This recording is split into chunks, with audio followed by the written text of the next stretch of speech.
Hello and welcome to the weekend roundup of the Shorthand World Cup. I'm Carl Robinson. Unfortunately this week we have no results to talk of. Instead, Team SMD have a worrying wait ahead to find out if they will be named and shampooed by James Toney. In the Cup, Team SMD had just 10 participants attempting to keep their dream alive of putting their hands on that coveted trophy. Easily the most intriguing tie of the round was Ellen versus Ellie, which was dubbed the Eliminator. In what was always going to be a close encounter, both said that they were not confident of the win. Ellie praised her opponent and said that she is not holding much hope. Ellen said that she struggled to keep up with the pace but doesn't mind bowing out to Ellie. They have vowed that whatever the result, they will remain friends. The other standout tie of the round was S&D favourite George the Postman against Gregor. The result in this one appears obvious, as the Postman believes he has delivered again and Gregor is just awful. George has said that what he did to Greg was reminiscent of what Germany did to Brazil at the last World Cup. At least Greg will now have more time to practice for the exams. Also still in the Cup was Jack Kay, who, after his incredible win over Lostin in the first round, pitted his wits against Jenny of the full-timers. Let's hope he lived up to the Jack name and pulled out a win.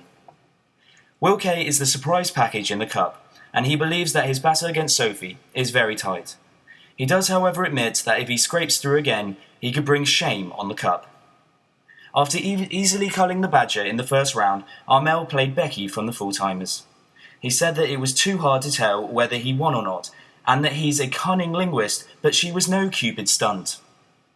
Harry, 50 Shades of Grey, said that his matchup with Adam J was a close one, but said, "I reckon I had the beating of him on paper. Seeing as the game is played on paper, I'm reasonably confident." Tom Corrin was worried about his tie against Josie and was very distraught about the middle of his passage. It would certainly be a big blow to Team SMD if Tom was to go out so early on. Finally, the dark horse of the competition, Paddy, played Josh.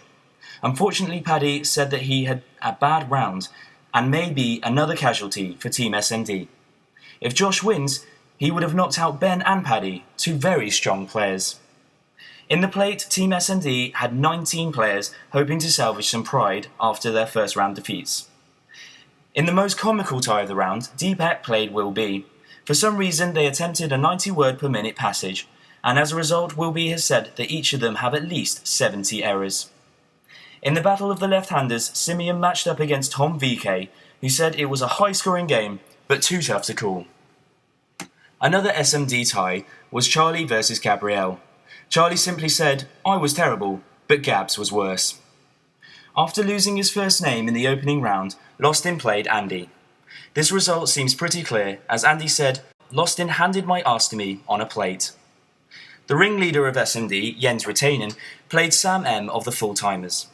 Unfortunately, Jens could not use his hatred of the other course to his advantage, as he admits he might have lost this one. Teddy, who had a very lively interview on Thursday night, played Tom R. The only quote I could get from Teddy was, "Sam Smith does work experience, I do work." Ben said that his opponent Faye was really nice in person and a good, neat, swift shorthander in a close tie. Dan believes that he has beaten Costas in his tie. So that's some good news for Team SMD. Stephen, who messed up his first round match, may have messed up again. This time he said it was because his opponent Jay had breasts, so he got a little sidetracked. Raj, who shockingly went crashing out in his first round, did slightly better this time. But him and Adam got a similar amount of words, so this one may be close. Ollie played Leela, and unfortunately this newsreader has no idea how he got on. Let's just hope he wasn't taking the piss and he brought home the win. Another unknown matchup was Matt B versus Alice. Statistically, boys don't go well against girls on the other course, but let's hope Matt made us proud. Finally, Harry R, who given a different opponent in his first round, would have been on his merry way in the Cup.